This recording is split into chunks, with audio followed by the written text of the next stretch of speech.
If you're watching this show, chances are you use the internet a lot. We all love the World Wide Web, but is the internet at risk? Joining me to talk about all of this is Jonathan Zittrain. He's the author of a new book, The Future of the Internet and How to Stop It. Jonathan, welcome. Thanks for joining us. Thank you. Let's start out with the book. Why did you decide to take this on? I guess I figured I didn't have enough intellectual enemies. So this book will make at least two sets of enemies.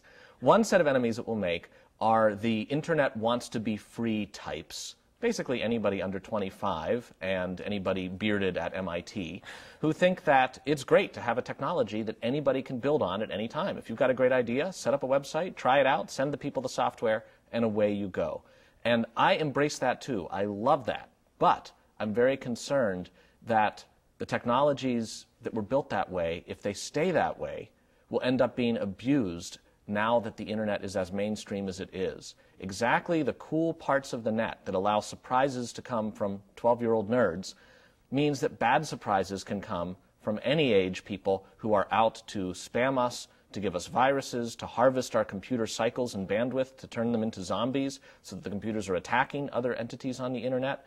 If we don't do something about this, then the alternatives, I worry, will be embraced and they will be worse. And so you're saying the internet can essentially go in two directions. Correct. What are they? One direction is getting abandoned by almost everyone, leaving the internet back in the hands of the nerds while corporate environments, your PC at work, are locked down so that you can't install that nifty screensaver with the flying toasters, or you can't, at a cyber cafe, run Skype in order to get free internet telephony.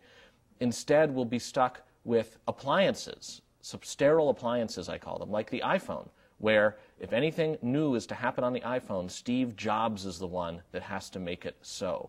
And I would be sad to see this generative world of appliances that aren't sterile, that can give us surprises, turn into one that no longer any surprises. Pretty much what you see is what you get for the next 10 years. So is the problem then that the internet is just too open?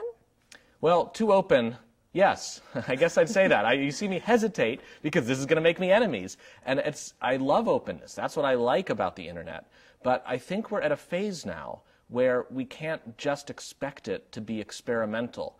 That people now want an internet that has the same kind of reliability they expect from an automobile or a refrigerator or a hairdryer. And when it doesn't act that way, and they're presented with alternatives like the iPhone or the Xbox that behave nicely, even though they're not capable of generating much surprising, people will move to them. And that's why I think openness has to be tempered with some actions that will preserve it.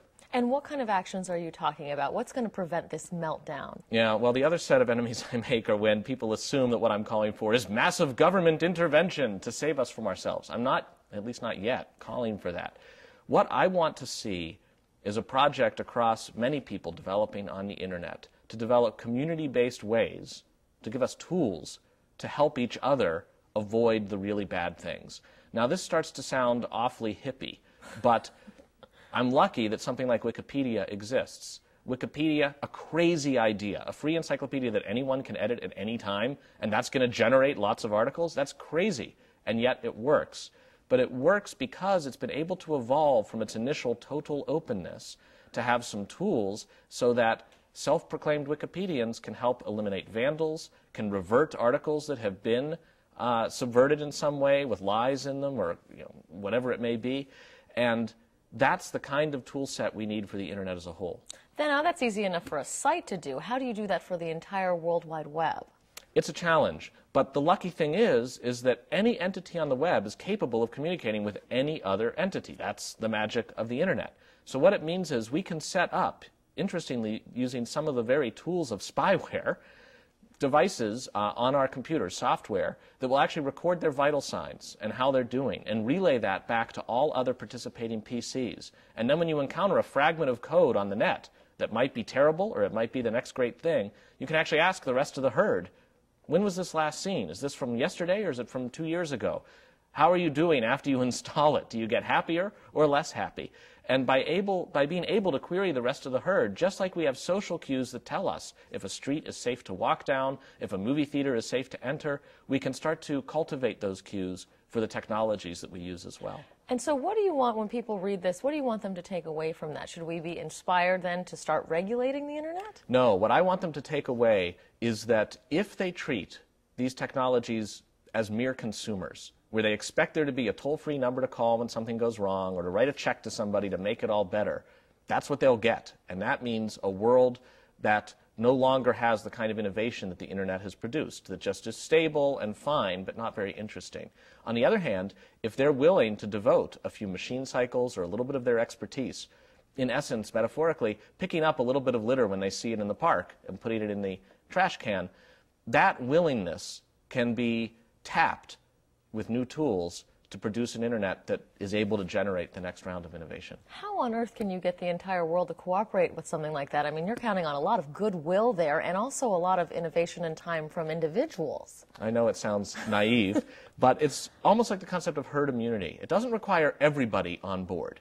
It requires enough people on board so that the rest of us sort of see where the path is and can follow along as well. Most people who use Wikipedia aren't editing the pages. They're just copying it into term papers and having to learn about plagiarism.